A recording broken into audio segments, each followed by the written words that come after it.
The Random Jottings of Donald J. from Nelson in Pendle. Once upon a time, in the mystical area surrounding Pendle Hill, a place shrouded in legends and eerie tales, there existed a rich tapestry of witchcraft and ghostly phenomena. The towns of Burnley, Nelson, Colne, and Skipton were not just ordinary settlements. They were steeped in a dark history that fascinated those with an interest in the region's past. Generations whispered about the infamous witches of Pendle, women whose names struck fear into the hearts of the locals.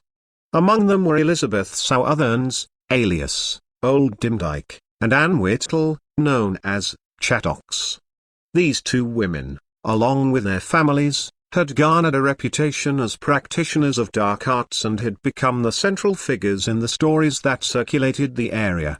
It was said that the witches possessed uncanny abilities to communicate with spirits, curse their enemies, and even shape-shift into animals.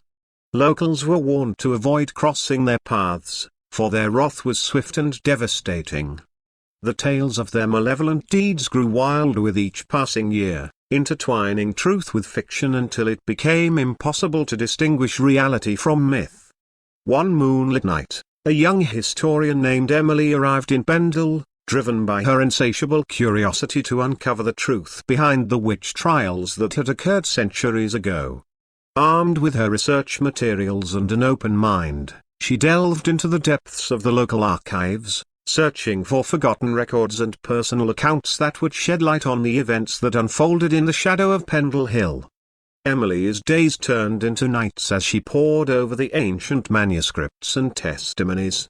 The more she read, the more she realized that the story of the witches was not one of pure evil but rather a reflection of a time of fear and superstition. The trials had been tainted by prejudice and misinformation, turning innocent women into scapegoats for society's troubles. Driven by her newfound empathy, Emily decided to embark on a journey to bring justice to the memory of the accused witches. She sought out the descendants of those who had been affected by the witch trials, hoping to hear their stories and uncover hidden truths. As Emily traveled through the picturesque towns and villages, she encountered locals who were both intrigued and skeptical of her mission. Some believed that the dark energy of the witches still lingered in the air, while others dismissed the tales as mere folklore. Undeterred, Emily continued her quest, seeking out the elderly members of the community who might have stories passed down through generations. In a small cottage near Pendle Hill, Emily met Martha, an elderly woman who claimed to be a descendant of one of the accused witches. Martha's eyes sparkled with ancient wisdom as she recounted the tales her ancestors had shared with her. Through her words, Emily pieced together a narrative that humanized the accused witches, revealing their struggles and the injustices they faced. With newfound determination, Emily compiled her research into a book, hoping to challenge the prevailing beliefs about the witches of Pendle. The book would serve as a testament to the resilience of those who had suffered and as a reminder of the dangers of prejudice and intolerance. As Emily's book was published, it garnered attention far and wide. People from all walks of life were captivated by the forgotten history of Pendle, and the stories of the witches took on new meaning. The region's dark past became a catalyst for discussions about justice, empathy, and the power of storytelling. Today, as visitors explore the towns of Burnley, Nelson, Colne, and Skipton, they no longer fear the witches of Pendle. Instead, they embrace the history that surrounds them, acknowledging the lessons learned from the trials and celebrating the resilience of those who endured. Pendle Hill stands as a symbol of the region's rich and complex heritage, inviting travelers to embrace the mysterious allure of its past. Guided tours now take visitors on a journey through the haunted trails, recounting the tales of the accused witches with a newfound perspective. The locals, once divided by superstition and fear, have come together to preserve the history that defines their community.